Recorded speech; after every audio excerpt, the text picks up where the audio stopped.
A video of a senior police officer losing his temper on a crowded road has gone viral from Mysuru district. The incident took place on Sunday afternoon in Suttur near Mysuru when the Karnataka Chief Minister Siddaramaiah was returning after attending a public event. Thousands of devotees had gathered for a local festival, leading to severe traffic congestion stretching several kilometers. As the police struggled to clear a path for the Chief Minister's convoy on narrow roads, Mysuru Superintendent of Police Mallikarjuna B personally stepped onto the road to manage traffic. During the chaos, a biker allegedly attempted to cut through the cleared route meant for the convoy.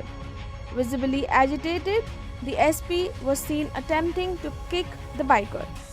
The moment was captured on video by bystanders and has since circulated widely on social media platforms. Chief Minister Siddaramaiah had inaugurated an agricultural seminar at the fair around 1:30 p.m. and left early to attend the funeral of his close friend Narsigowda. The incident has once again raised questions about crowd management, VIP movement, and the police conduct under pressure. Authorities are yet to issue an official statement regarding the viral video.